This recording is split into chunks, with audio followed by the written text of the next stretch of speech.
Welcome to Sips with Scrubs, a nurse podcast where we talk about the good, the bad, and the ugly of being a nurse. Today I am joined with Kelcie. If you've been watching, y'all should know her by now, but for our new listeners, we'll let her give herself a little self-introduction. This is new, Kelcie. Okay, I've been a nurse for 4 years. I'm med-surg, IMU nurse in Texas. Me and Lainey started working as nurses together. That's where we met at our first hospital, and Yeah, so she was looking like that because she's been on here several times, like on my YouTube channel. But this is really for the people listening, like on the podcast that don't know.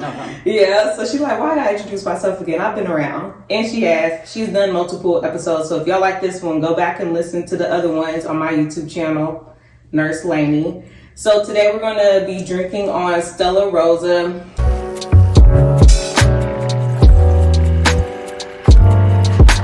This is Kelcie's favorite brand, I guess you could say, of wine. So today we have the rosé. Did we have this at Friendsgiving? Yes, that's right. Yes, it is, because it's sweet. Okay, yeah. It's actually pretty good, y'all. But as y'all know, Stella Rosa alcohol content really isn't that high. So, what, 7? Is it 5? 5%, yeah. Yeah, it's like 5% or something like that. Oh, actually, this one got a little something. It's 6.5. A little something. Anyway, we had this at my Friendsgiving last year. Can you open this? And we liked it, so I brought it back for her. So this will be sipping on throughout today's episode. Wherever y'all are, pour you a glass of wine, water, coffee, whatever, and sip along with us as we go throughout today's episode. So for our little icebreaker game today, we're going to be playing. I don't know if you want more. Yeah, you can go ahead and pour me some more. At least half, I guess. I ain't been eating this much today. You had kolache. That's a lot of bread. Nah, but it's like 10:45. It is kind of early, y'all. But I guess. Ooh, it. Oh, goodness. Okay, so for our icebreaker game today, it's going to be called Can't Relate.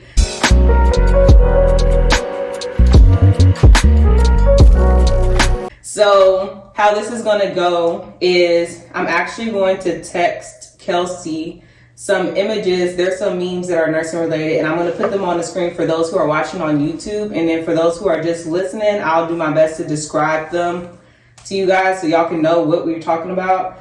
So what Kelcie's going to do is I'm going to send her the image, and she's going to stay on like a scale of 0 to 5, like can she relate to the image or not, and then we'll talk about it. So I'm about to send her the little first one. Hold on 1 second. So the image for those who are listening, I'll put on the screen like I said for those on YouTube. Those who are listening, it's an image of a clown at a work desk, and it says throwback to my younger self applying to nursing school. So how much can you relate? 10 out of 10. I said scale of 0 to 5, but all right. Oh, 5 out of 5. I did 10. You want to do 10? Yeah. All right. Why though? Don't get me wrong. I'm a good, I like nursing, but longevity wise, I don't want to be in it for my whole life. I think I've come to that conclusion. The field of nursing bedside, at least. Yeah. Yeah, that's different. Yeah. So I'm not going to get another degree, so I'm stuck.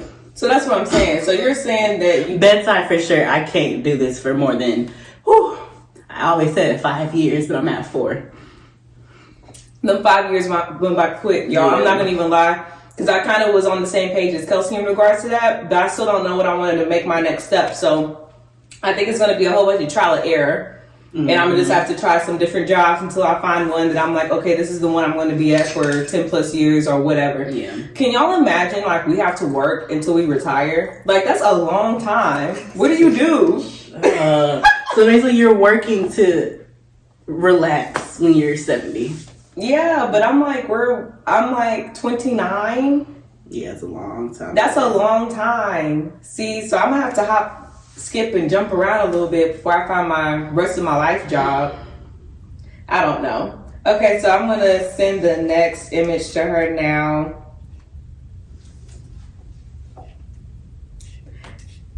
So before you say your rate, So it's a picture of Ryan Reynolds, and he like has like a scrub cap and a mask on, like from OR. And he says when your patient pulls their IV out and throws it across the room, and you walk in to find them calmly laying there and covered in blood, and he's like,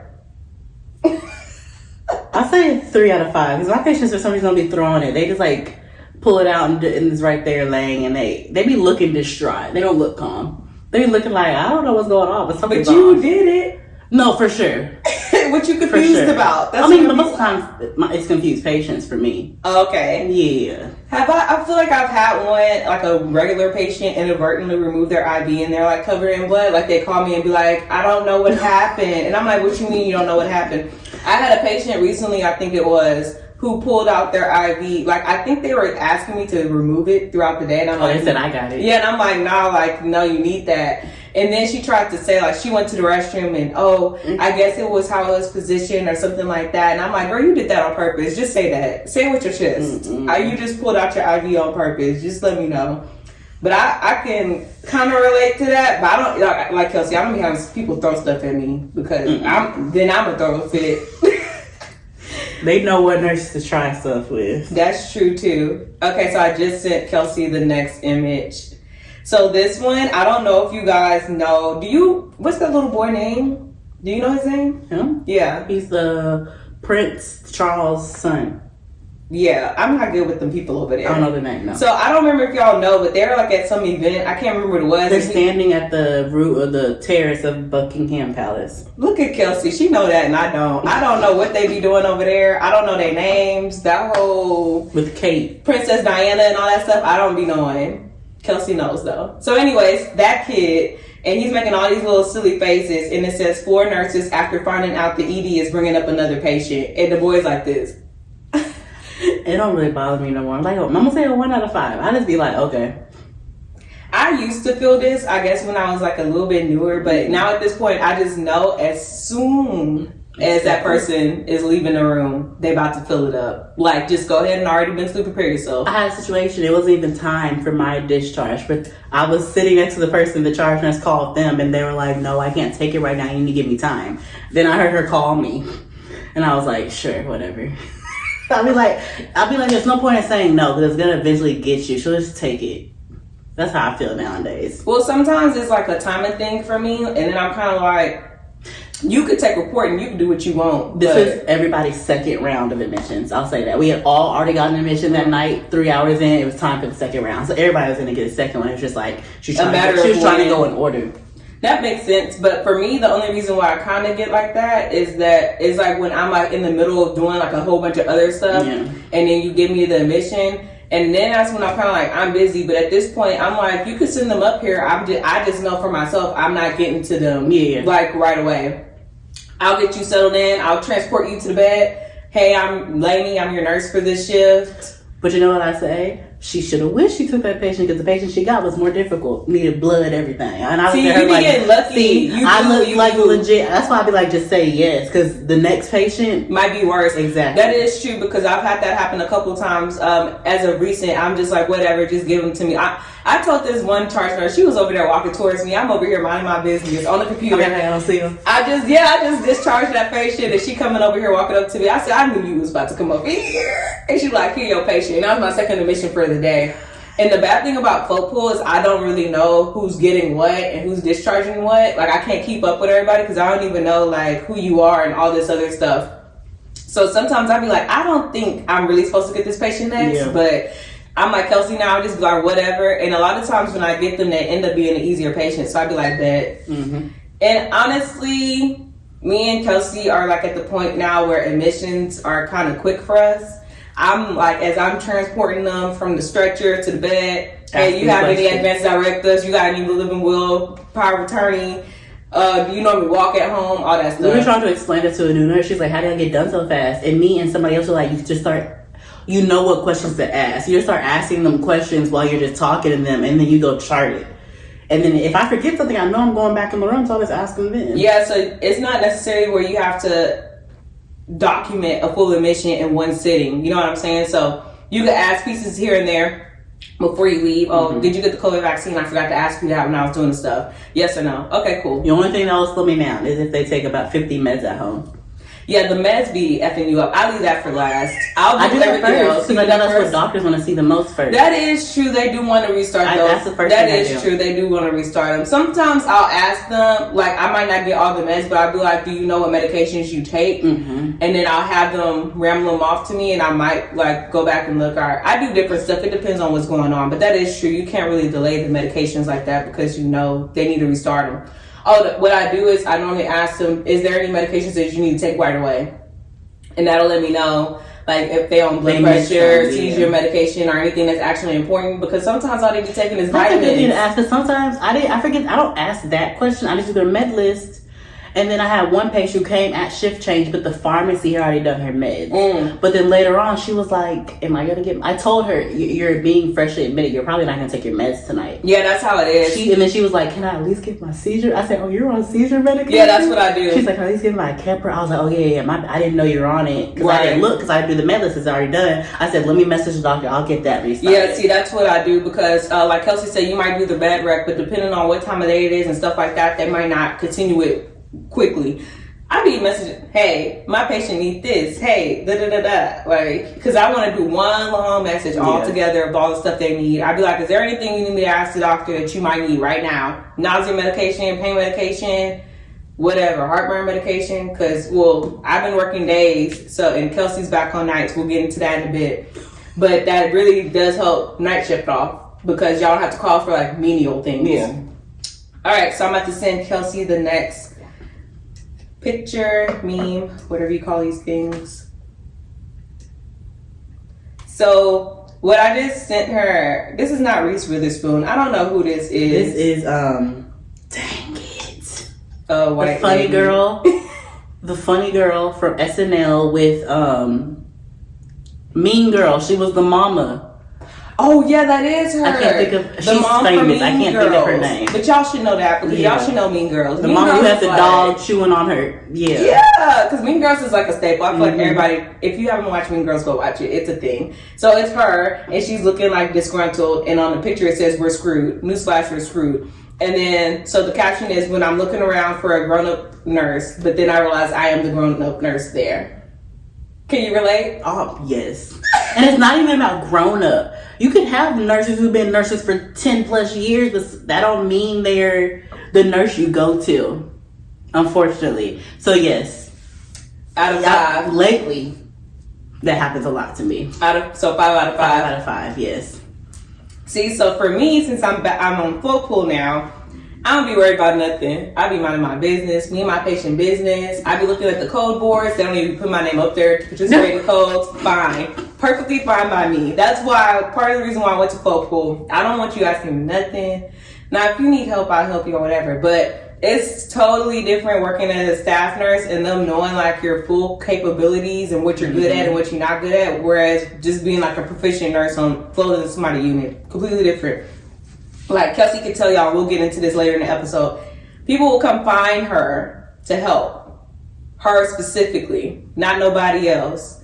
Not the charge nurse. And I like that they know they can come ask for help. And people make comments lately, since I've been back on nights at this facility, people make comments like, can you please stay on nights? We need you on nights. Can you give me more money?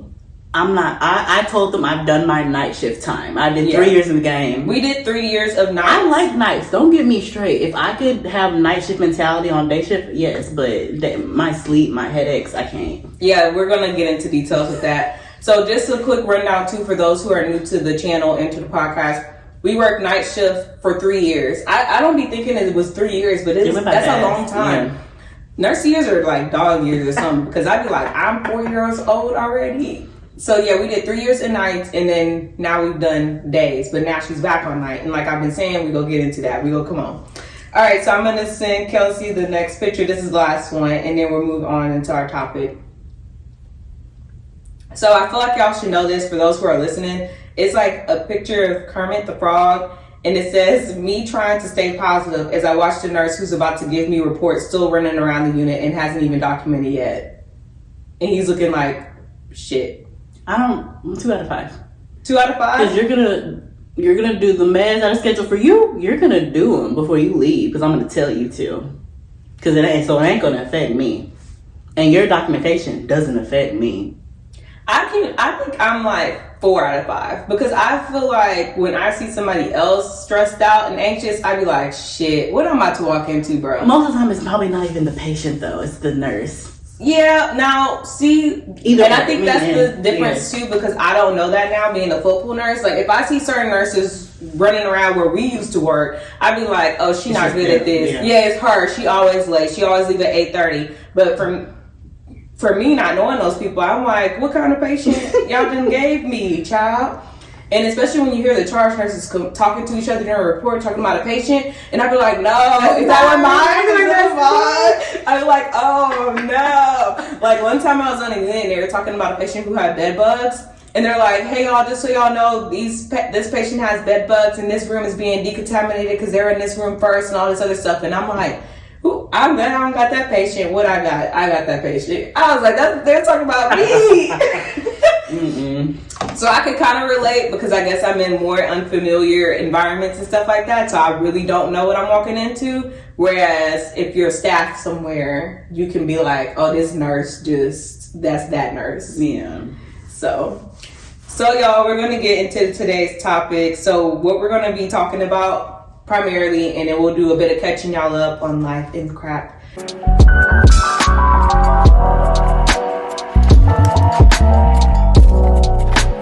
Kelcie is infamous for starting her life over and going into new fields of nursing and then dipping. So we're going to talk about that. I don't even know how we're going to title today's episode, but it's going to basically be talking about how do you know when a job isn't for you. So we're going to start off just addressing that question. So how do you feel like you know when a job is for you or not for you? It's an internal feeling of nervousness for me. Like not even nervousness, like do I see myself being able to really like I know how I am in my med-surg IMU. Do I feel like I can get there in this field? No. Comfortable. Like proficiently or like you being able to take care of the task the way you want to? I'm going to take it proficiently without second guessing myself all the time. How do you second guess myself? How do you differentiate you just being uncomfortable because it's a new environment versus you just not feeling like you're going to be up to par? I did it because I know how I felt as a new grad, and it's a whole different feeling for me. Okay, I guess that makes sense. Yeah. For me, I think we were exposed, and I say we because me and Kelcie worked on the same units and done a lot of the same things, except for her ventures. I didn't participate in those.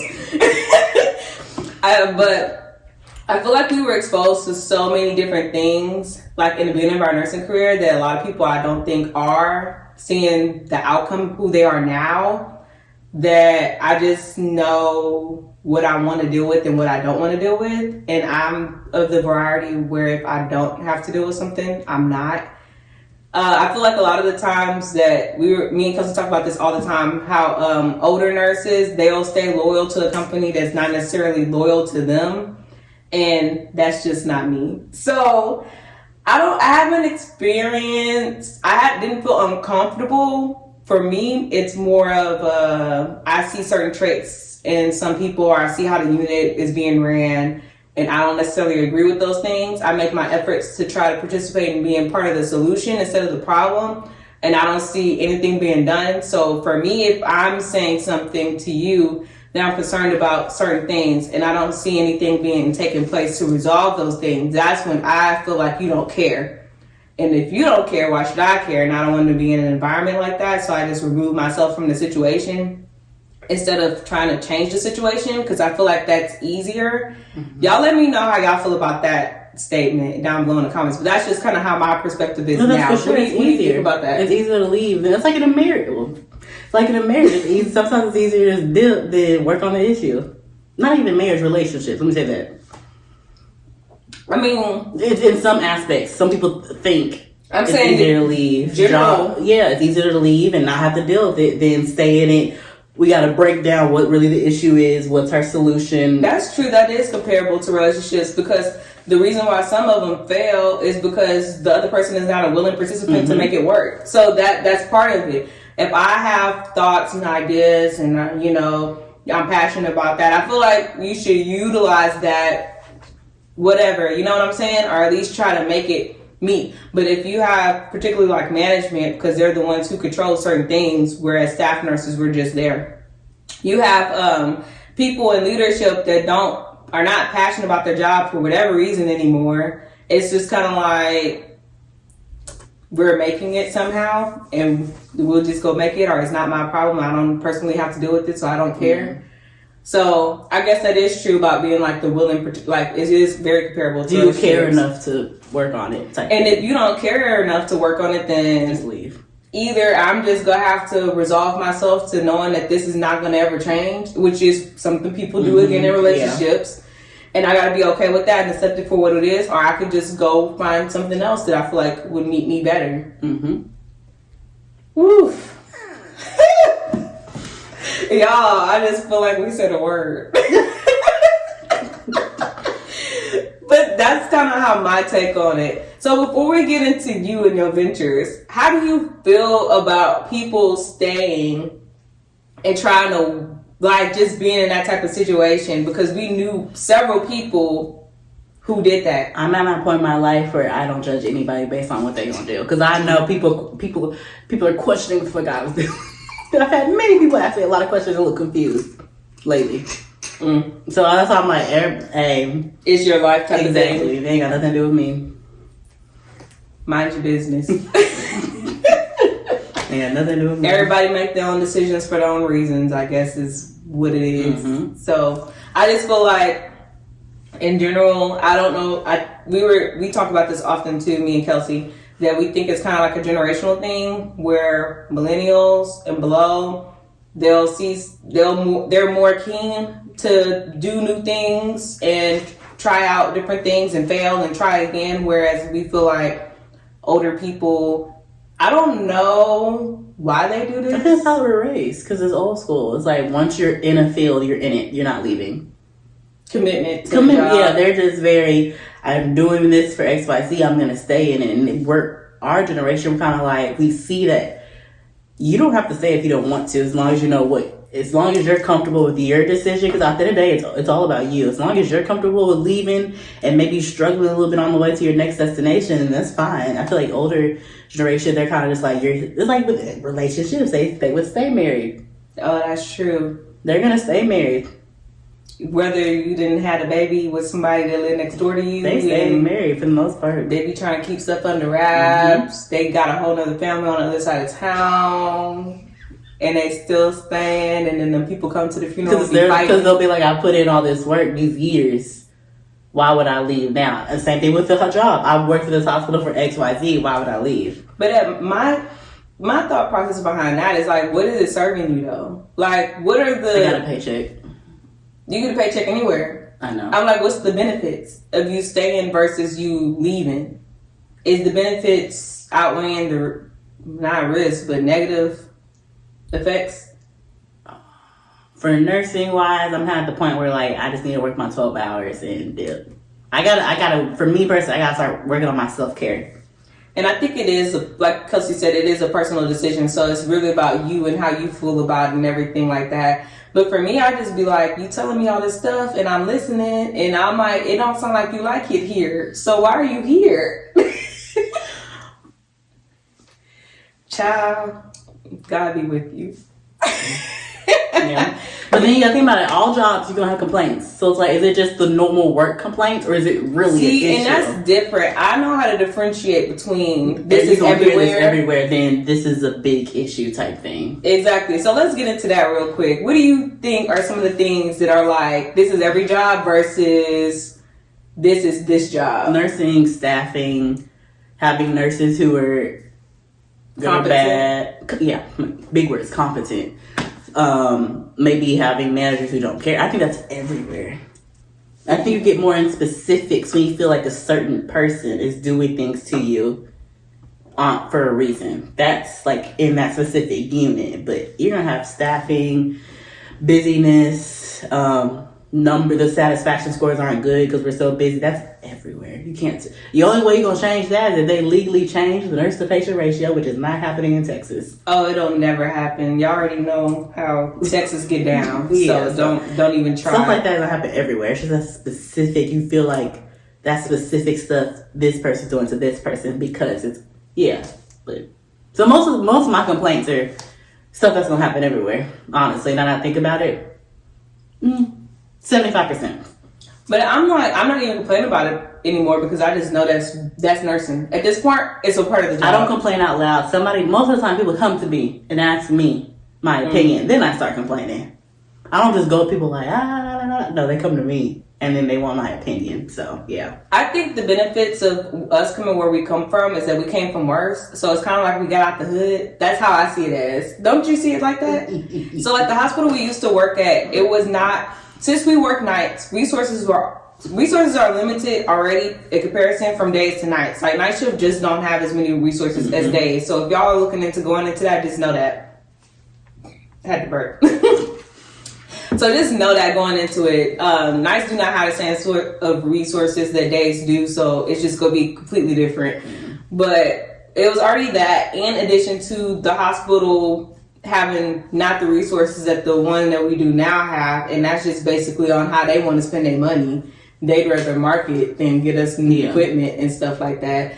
And what else is there? Like, they're just focused on how they look to the outside instead of taking care of their retention.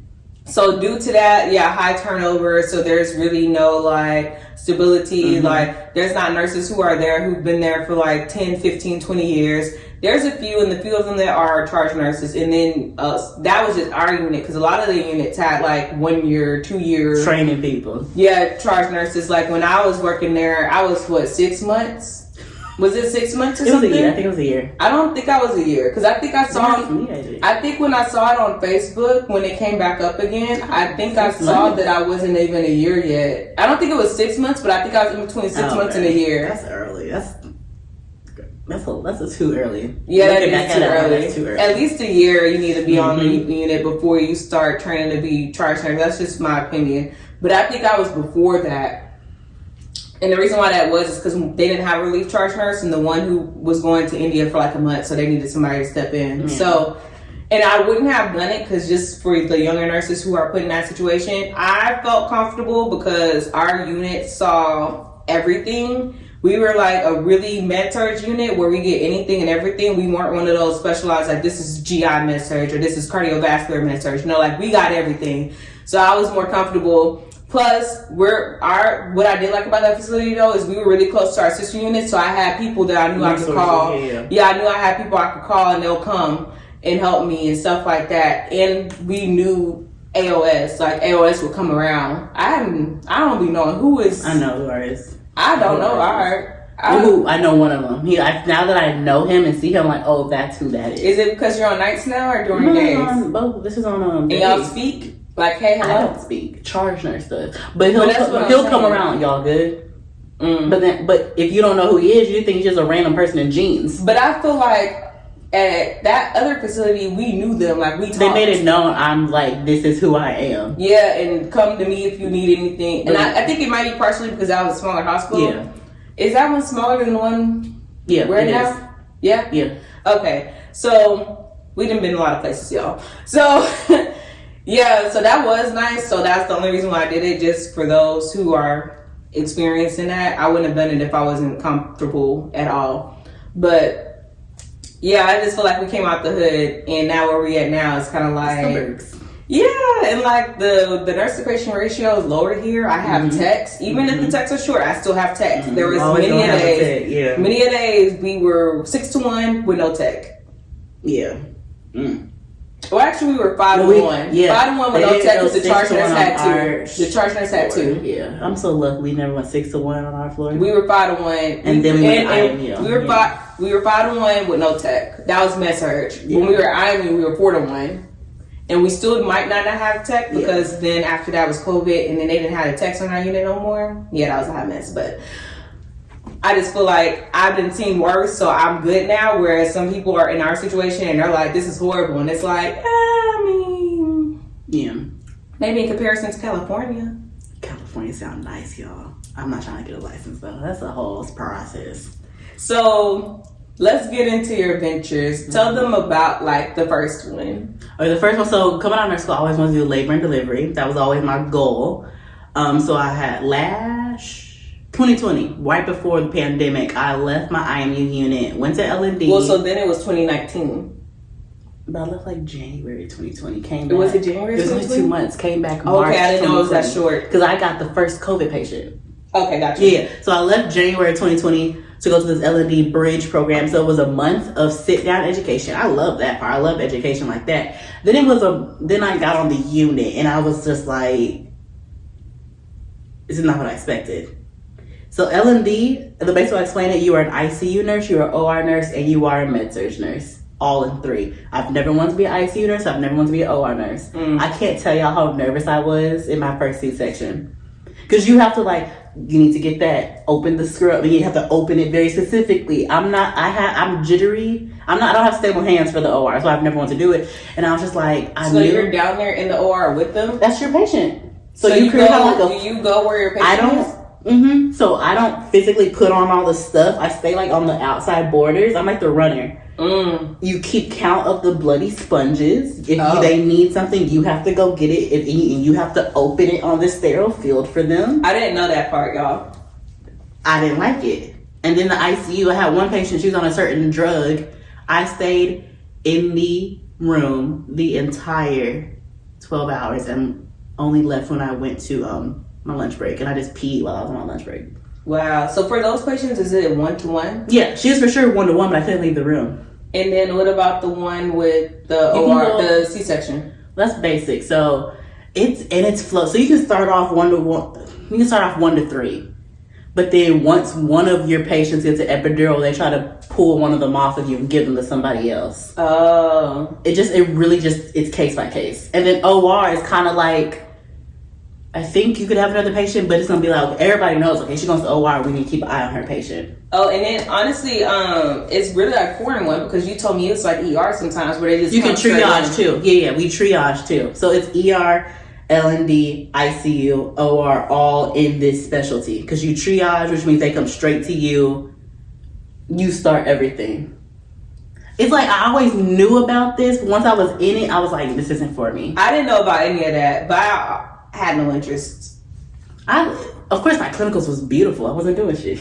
I knew I didn't. I was bored in my L&D clinical, but honestly, just hearing what Kelcie said, you're not gonna be bored as an L&D nurse. No, you're never gonna be bored. But I was bored in the clinical, I guess, because we couldn't do anything. There's not a lot of meds to do. Yeah. So as a nursing student, you couldn't do anything, and based off that experience, I wasn't interested in L&D. But I had no clue it was that detailed. Even just now, like we've talked about this before. And I didn't know that whole other part.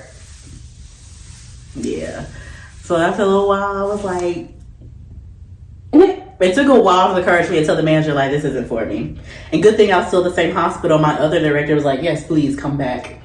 And that's why it's important to be a good nurse. Yeah, be a good nurse. They always gonna want to take you back. If you're a good nurse, whether you left because you want to try something new or you just have a new job, if you want to come back and you're a good nurse and they have an opening, even if they don't have an opening, from what I've learned, once there is one, you're the first one they're texting. You need to leave in good standing and not leave with an attitude. Like, sometimes it's important how you phrase stuff when you do leave. Mm-hmm. Don't ever make it where it's like, I don't like this unit, or I don't like this, I don't like that, so I'm leaving, because I am very opinionated, but I'm also not stupid. So, like, even in my situation where I left because of certain things, and honestly, I'm not scared. So if the manager did ask me, some of the stuff I did discuss with her, but some of the stuff is her. So I mean, if she want to talk about it, I wouldn't be afraid to talk about that either. But when I left and she asked me for my reasons for leaving, I told her I wanted a job with more flexibility, and I said more like educational experiences and stuff like that, because as a folk pool nurse, I go to different units and I learn a lot more than just being like in one type of unit. And so that's basically the excuse I gave her. So if you do stuff like that and you keep in good standing, like Kelcie said, like if you do need to come back for whatever reason, it's not like ever a hesitation. And you got to get along good with the staff, because I think that would hinder you too. Yeah. So, I mean, you don't gotta be nice. I mean, is it being cordial nice to you? It depends. My cordial, some people take it as an attitude, but it's really not. It's just, I think some people get mad when I'm not trying to have a full-blown conversation with them. It's just like a hey, and then I go back to what I'm doing. They be wanting to rapport. I'll be like, we're co-workers. This is cordial. Because I think they see me chit-chatting with some of the other people who I really be like messing with, and then I don't do what, I think they're a little jealous.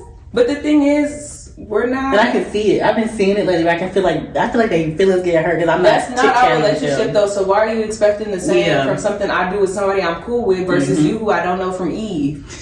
That's what I never understood about people. Why are you expecting me to have the same energy with you as them? Did you put in the time and work and go through the life experiences that I went through with this person to obtain that level? Y'all, I can't stand that. I just feel like people are so entitled nowadays. Why do you feel like I owe you that? Yeah, and then when you don't speak, they looking at you and I'm like, it's not me being rude. But you just don't have anything to speak about. But honestly, if you see me just hi, you then take it for what it is and then don't do it no more. Why do you keep trying to force something? I don't understand. So this is the funny thing we talk about this too is that they think Kelsey's the mean one, but it really is kind of me. Yeah. You have to push my buttons a lot. She'll go off quick. Me, you got it resonates, it simmers. You really gotta piss me off to get me to be mean. Her, you just gotta do one thing. She's going off on you. But facial expressions, everybody thinks I'm the mean one because I just be like, I don't even feel like it's mean. I just say what I feel. Is saying what you feel being mean? I think certain people were raised that if you ain't nothing nice to say, don't say it. I was raised like that, but I'm kind of like, that's not a good saying anymore. Say the saying again? If you ain't got nothing nice to say, don't say it at all. Yeah, why would you do that? Because then I'm gonna feel the type of way about you, and like you said, it's gonna build up and it's gonna simmer, and then we about to burn the hospital down. So let me just. That's why I tell people when I get mad, it's like an explosion. So I'm just like, if I do, so then you know where it's coming from, at least. Yeah. Like I'm telling you, I don't like this. You change it or don't change it, that's fine. But you know how I feel about it. Yeah. But anyway, that's the thing, y'all. So y'all know we've been around each other a minute. So then she done seen all types of sides of me, and vice versa. So the L&D, so I came back. It's whatever, and then wait, tell them how you got back with. I move when I'm ready to move quick. I move quickly. It was fast. The same day I met. No, I think I was working nights. So that morning I went to the manager. I said with your L&D manager. I said this is not for me anymore. I just want to let you know. Did you say it like that? I know. Of course, it was different. How do you say it so they can know? I really don't remember. Okay, because I was probably like this is not what I thought it was. I don't think this is for me. I don't think I'm a good fit here. Yeah, I would like to go back to my old unit. And you can't make me stay. So she was like, okay. Yeah, you can't make people stay back. As I'm leaving, I'm probably texting my old director, like, hey, I'd like to come back. And that's it? Within 36 hours, I was working on the other unit. And back on my old unit. What happened? And I got the first COVID patient. I think that was karma, though. You left, came back here. That wasn't on purpose, though. I know, yeah. So that's why you need to be in good standing. And okay, so tell them about. So then we were there. Maybe another year after that, and then we went to where we're at now, the facility we're at now. We were there for a year, and then you made your 1 year before you left, right? Yeah. Okay, yeah. I left at my 15 months in. Yeah. Oh, because she was doing other stuff. Yeah. So I left so the reason I went to try travel nursing because I got so fed up with things on the unit. I was just like, I don't want to deal with this no more. I'm going to go you hear about it, why not? I thought I could do it. Boom. I think once I got to my location, which was just New Mexico, I realized it wasn't even the hospital's fine. It wasn't the staff that were nice. It was me. I was like, oh, I'm homesick. And I said, I could already feel myself getting depressed and super anxious and crying. So I'm like, I'm not gonna stay here every day crying. Homesick, you miss your mama? Or? Of course I miss. Yeah, I think I said I took for granted how I could just go see my friends whenever I wanted to, go see my family whenever I wanted to. I don't know. It's just of course I've never been away from home for more than a vacation. You've been to college, but I went home every weekend. Oh, I didn't know that. And it was only an hour away. And not Mexico every weekend. is 12. Oh, not obtainable. 13, my bad. 13. Not obtainable at all. If I was like in Dallas, maybe it would have been a different situation. Maybe that's what you... But I think it was more me. First of all, just a transition from staff to travel there was other stuff going on that was very stressful for me in my life. And a few times I almost didn't go. You talking about the stuff you were telling me? Like the... My money? Yeah. Yeah. Okay. So that... had me on the day before I left, so some stuff happened. I went into it already like, I don't know if I should do this. And I had my mom legit telling me, don't go, you don't have to. And my dad was like, you need to go. You learned something. Yeah, I learned more about myself, honestly. That's the good thing. I was going to say the only good thing, but that's the good thing about trying new things. You, like I said, you learn what you want to deal with and what you don't want to deal with, and you get the experience of. And that's what I told I can tell my dad was a little bothered because he's the one who helped me drive and drive back. And I told him because he was like, I only lasted 2 weeks, but whatever. I was like, well, I never would have known I didn't like it unless I tried. And I tried. I don't like it, and I don't think I would. If I didn't have a job, then I wouldn't have come back. It's the fact that I knew I could get my job back. I was like, I'm gonna leave. If I knew for a fact I couldn't come back to my facility, I probably would have figured. I probably would have applied to the place, but I would have stayed a little bit longer. But the fact that I knew I could send a text. But then with you staying, you felt like you would have been depressed. Oh yeah, if I would have sat there the whole 3 months, I don't know how I would have been coming back. Honestly, like you wouldn't be in the same mental state as you are. I've been 10 times worse. So that's why I wanted to bring Kelcie on today, because I was like, I think it's frowned upon in certain situations to do stuff like that. Because even even like for us, how we do say we leave or whatever, we're not like dipping after like a certain amount, like 2 months. I'm at least go if I stay like my staff jobs. I stayed for at least a year before I decided, okay, I'm going to try something else. I'm not going to leave after 6 months. No, but that's what I'm saying. Yeah. I think that with that short time frame, it's frowned upon, like you didn't give it a chance. And the reason I think I left so quickly, because it was a travel nurse agency. There's no obligation. I can leave at any time I want if I say I need to. But you felt like you needed to. So that's what that's what I wanted to bring up, because I'm like, how do you feel? I kind of just saw myself like, can I do this for 13 weeks? And I legit, it was just like, and I tried to like, okay, let's go out. I legit would go out, go to a coffee shop, try to just go around my, and I was just like, this isn't for me. I can't enjoy it here. Because all I'm going to be doing is in the house, go to work, in the house, go to work, DoorDash food, go to the grocery store. Because I feel like, I feel a lot of things. I got 2 points I'm thinking of right now. So one of them is, do you feel like you know yourself like very well, and that's how you knew you couldn't do it? I'm definitely still on my journey of myself, but yes, when it comes to my anxiety and stuff like that, I know, like, okay, I just get this feeling like you're not gonna be able to do it. And yes, you want to try to do things that you feel like you can't, but sometimes I just don't want to put myself in situations where I feel like it's not gonna be a good outcome for me. Because I'm kind of thinking, because it's kind of hard to differentiate.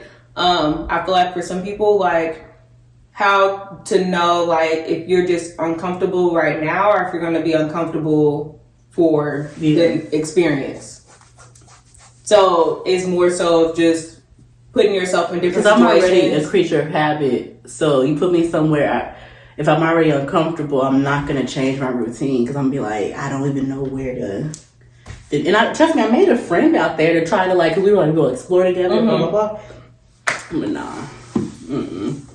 Yeah, so that's why it's important to really spend time with yourself and know like how you are in different situations, because I feel like if you're not like that, it would be at the point where the person completed the assignment just to say they did it, and then they're coming back like traumatized. So mainly I came back from my mental health, honestly. And then when people at work ask me about it, I don't want to say I didn't want to go into a fucking, sorry, I don't mean to curse. I didn't want to go into a mental breakdown. Honestly, I feel like if I would say that, I'd be in a mental breakdown right now.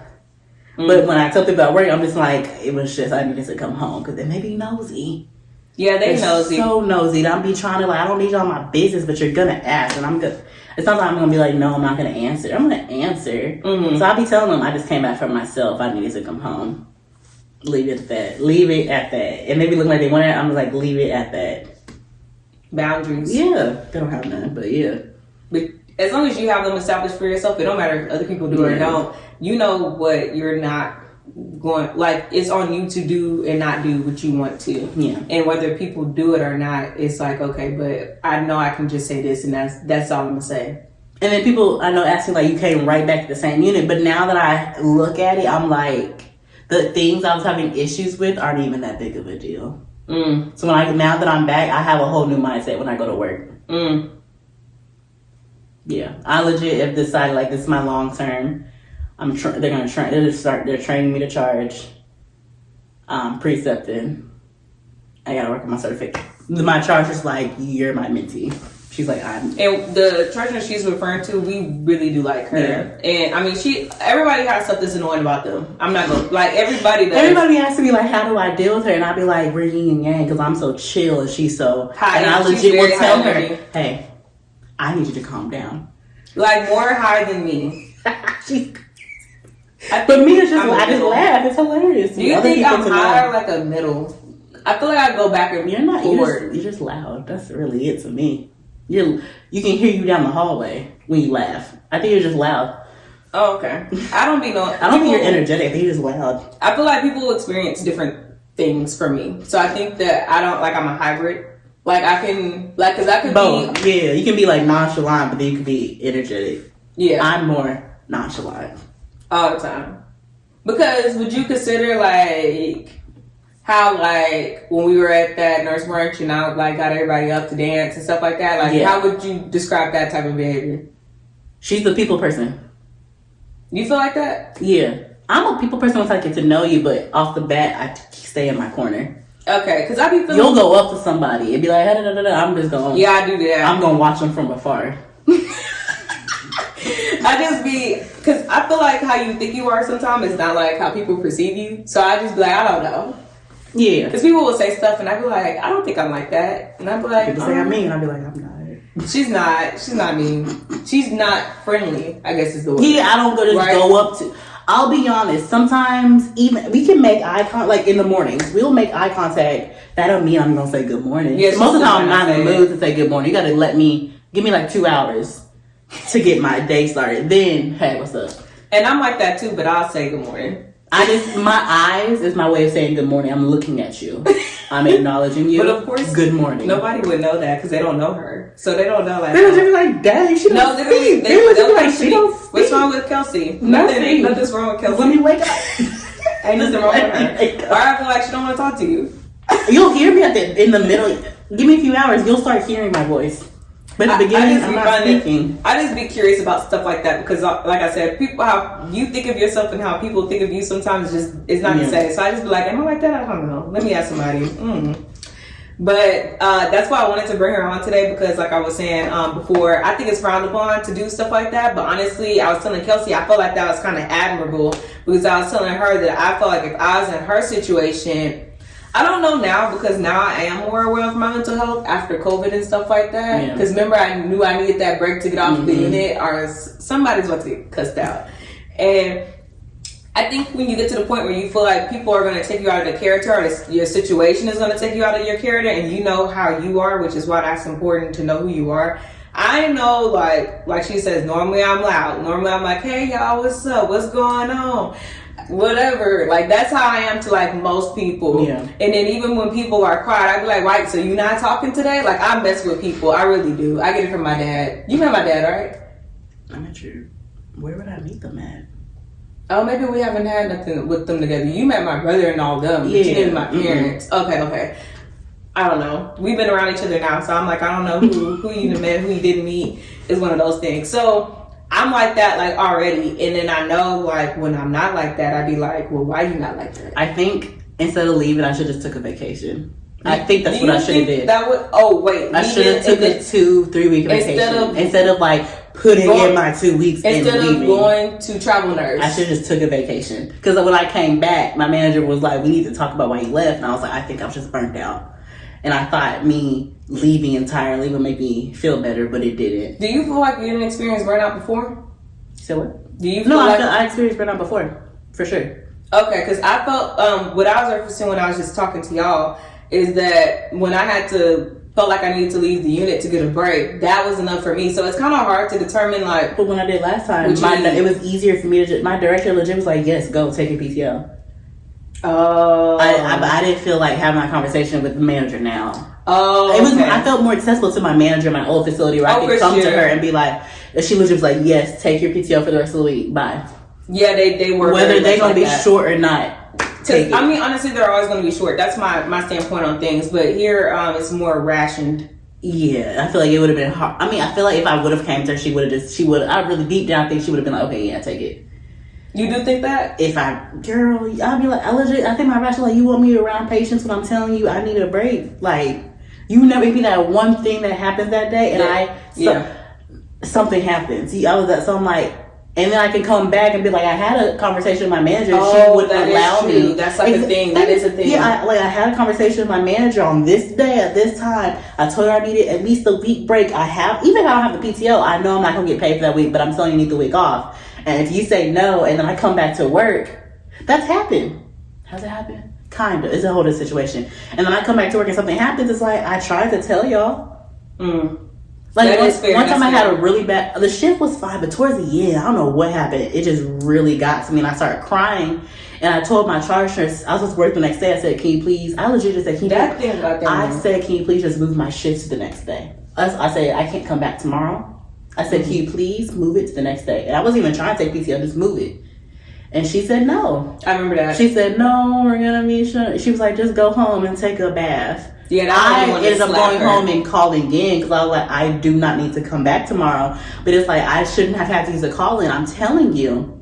I'm willing to work. Just give me that day in between. I'm coming back the next day after. I think I looked at the schedule, like, it's not even going to hurt that. It's not even going to hurt that much. I'll have to find one nurse tomorrow. Yeah. And she said no. She didn't say it meanly, but she didn't take me seriously. Yeah. And I told her, I said, please. I was like, please. And she didn't take me seriously. Yeah. So I had to call. And that's kind of weird that she would do that because you don't normally do that. Thank you. The charge was freaked out that I was crying. So it's like, why wouldn't you think? Because she legit was like, usually you're so strong and everybody comes to you. And I was like, so that should tell you something. You're right. I don't think it clicked to her like, hey. She's a little slow, y'all. I'm not gonna lie. No, like for real, she's slow. If you see me out of character and I'm asking you to move my shifts, I think you should just move the shifts. Right. But I think my thing is, well, see, Kelcie, when she gets to that point, then she's just gonna blow it off. Whereas I'm a little bit more confrontational. I'm like, either you move me tomorrow, I'm calling in. No, I think I said that, but not as like either that. Or. I was just like, okay, well, I'm probably gonna call in. She's like, no, please. See, it's the way you say things too. Because how I said that and how she said that just don't. I was like, well, then I'm probably gonna call in. She's like, no, just go home, take a bath. And I think I just said, okay. See, and that's how. But then I called like an hour later. I called back like I'm calling in. Yeah, so that's the thing too. Is sometimes it's how you say stuff too. Where I more so have to work on like lessening it. But at that point, it would have been advantageous because it's like either you do like to my advantage. Okay, advantageous. Maybe I didn't pronounce it correctly. I don't know. But anyway, it would have been to my advantage, like or to her advantage rather, to be like this or that. Yeah. Which one? Instead of like I'm probably gonna call it because she probably thought she probably wasn't. I think she went because she left right after that. Yeah, I think she really thought I wasn't. Yeah, I think that's what it was. But anyway, even still, as like a manager, charge nurse, if somebody's coming to you, you should give them time off. But y'all let us know how y'all feel about this topic down below in the comments. I think, and then after that, you know, Cold Lavender. Who? Exactly. Well, I knew about it. That's what. Look, I said who? Like is that what you call on the Vocera when you need help? You told me that. I think that the next day I came, they started bringing that up in huddle, and I was like, I get it, but I was like, nobody's gonna. I'm not gonna call a Cold Lavender. I'm gonna go in the break. I'm gonna go in the break room and take a few woo saws, and then go back to what I gotta do. Because I'm like, at the end of the day, we all got stuff going on. I'm not trying to put nothing on anybody else. So what is that? What is that? Cold Lavender is when so the staff knows you need help. Like you need help. No, and I feel like if that's the case, maybe the manager or somebody, the charge nurse, them people should be the ones that are like trying to lighten your load.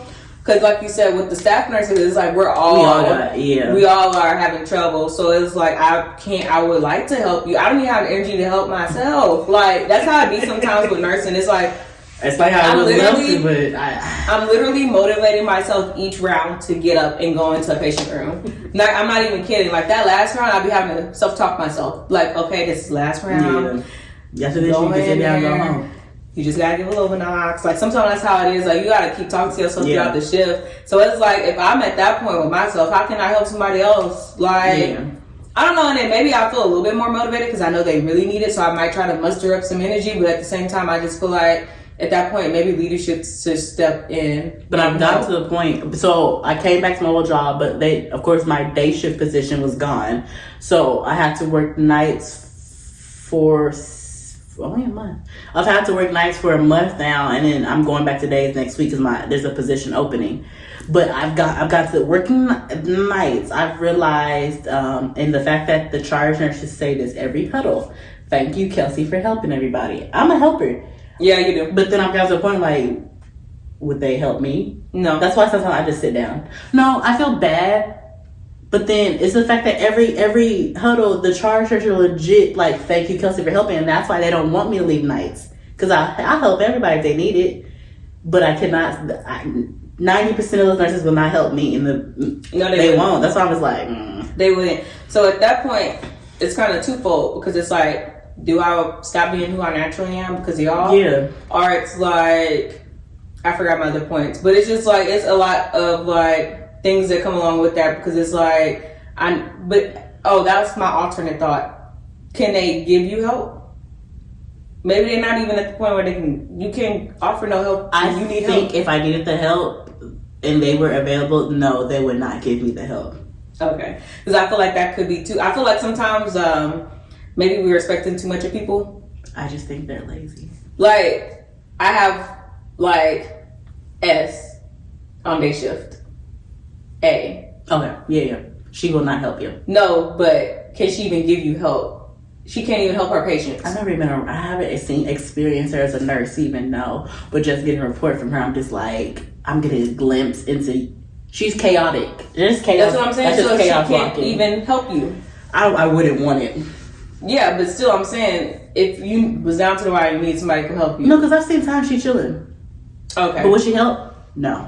Because I'm like, there's some people who's like running around the entire shift. They're caught up in their own. I don't need your help. But yeah, if you're busy, but it's some people who I know for a fact are not doing. You may be busy, but then you have a break. I know for a fact have that break or chilling. I need help. I know I cannot ask them. That point I understand. I was just bringing up the other point where I feel like sometimes we're asked, like people ask us a lot of help, but they're also like they're always running around. They're always busy. So then we give them the help, but then they're like, dang, that person never asked me. Offer me help, but it's like they literally can't offer you anything because literally they're always running around. They're always doing this. Yeah. But then you have the other people on the other hand who are still running around doing all this other stuff and still can help you. RE. Yeah. Day shift. Yeah. So it's just different. I mean, you just got to learn who people are and where you can get the help from, and that's just interesting concept altogether. So yeah, like Kelcie was saying, she's back on nights now, and she goes back on days when? Next week. That's good. Yeah. So tell them about your quick rundown of your night shift. How you were saying you can't do it anymore. Oh, I mean, I like night shift because I legit pass my meds and everybody else sleep. And then check on them every 2 hours and it's time to draw blood. I like that aspect, but my sleep, like on my off days, it's like I want to live my life, but I just lay in bed because I'm so tired. And my sleep schedule is sleep during the day and I be up all night, even if I'm off for a night. See, and that's how I felt when I was on nights. That's why I was like, I can't. Like right now, I'm thinking about, okay, I got to work tomorrow night, so I'm going to have to stay up all night tonight. So it's going to be really hard because I'm already sleepy right now. Yeah. Yeah, it's too much. And then I've been drinking a lot more caffeine and energy drinks. In my last shift, I was seeing double. Not just laughing at me. I had a caramel macchiato venti with an extra espresso shot. Then I drink a full bottle of Coke, and then I have Red Bull. And usually caffeine doesn't touch me, but sometimes it can make me jittery. And I was trying to read something with my glasses on. I was like, I'm seeing double. And then, of course, that ship was busy, so I needed the caffeine. I honestly needed it, or I think I would have been like, Yeah, I can't do nights anymore. I just knew that. As soon as I got off, I was like, oh. Like, kind of like we don't back to your old, like, how we talking about getting back to your, like, knowing yourself and how you normally are. Like, me on days is not saying me on nights. I don't feel like. And the other people are like, how can you do days is so much more busy? I said, yes, it's busier, but I can still have a life, and the shift goes by faster. It does go by fast. Sometimes at night, and I have more resources. Exactly. So I'll be utilizing them. I think that's part of the problem too, is I think people don't utilize their resources. I'm like, I'm only gonna try this once, and if I can't, I'm gonna give it to this person, and that's gonna be it. Because our charge nurse on that unit doesn't have patients, so you can help. Yeah. I feel like some people are like, I don't want to bother her. On night shift at this facility, she doesn't have patients, the charge nurse, but we have newer nurses on the night shift, and she has to watch over them like a hawk. And with her doing so, this she entitles me to be her little charge nurse junior, which I like. I have no problem doing it, but goodness, more power to her. I know she gonna miss you when you gone.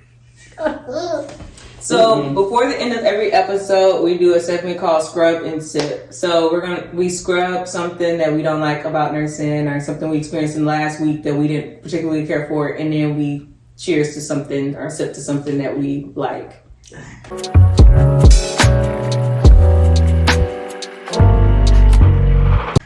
You got anything that you want to scrub? You're probably blocking out my shifts as I walk out the hospital.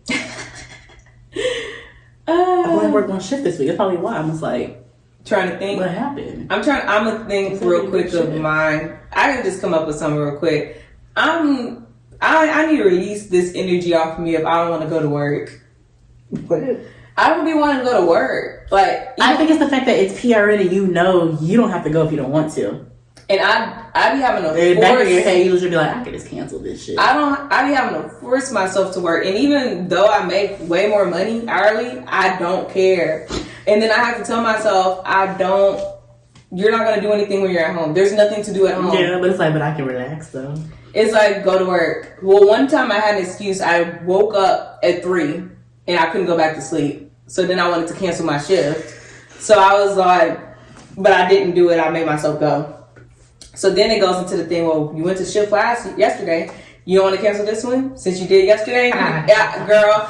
I be coming up with some stuff, but I made myself go and I went and I did 2 shifts. I got 1 more on Saturday. So I'm scrubbing that because I'm like, I don't know what's going on. The money not talking right now. Like when I saw I hadn't been working really full time. So I worked like 2 weeks, the 3 shifts. And when I saw that check, the check is nice. Check real nice.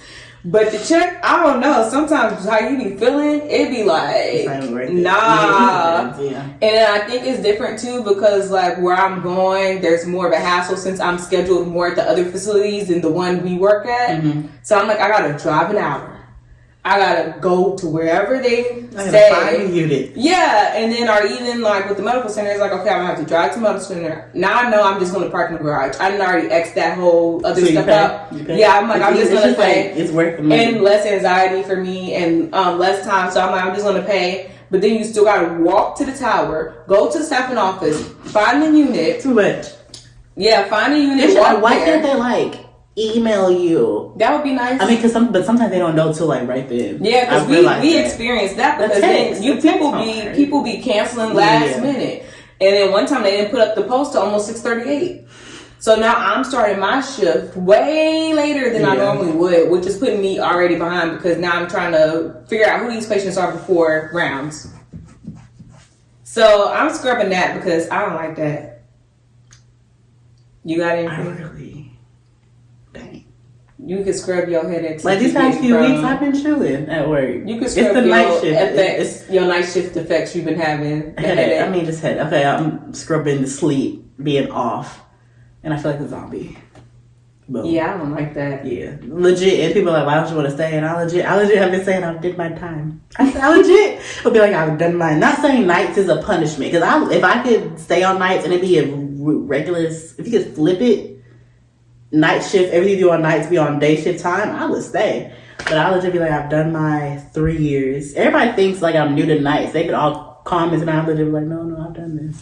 We told them when we got there. We came from Well, I don't really talk to night shift. Oh, well, that is true. That's true. They'll just be like, how you liking nights? And I'll be like, I've done this before. Yeah. They're like, oh, okay. I'm like, yep, 3 years. That's true. You got anything you want to sip to? Celebratory? I got paid last week. Okay. Boom. I'm sipping to me making it through them 2 shifts that I didn't want to go to. I was proud of myself. I was like, I could cancel, and I wanted to cancel, but I didn't. So, yay to being an adult. Bro, I want to go back to high school, college. I want to go back to college, the good old days. Well, you were broke and you didn't care that you was broke. Well, like an allowance. I still got an allowance from my parents in college. You still wasn't making the money you making now. For sure. But I didn't have to work. I mean, I didn't worry.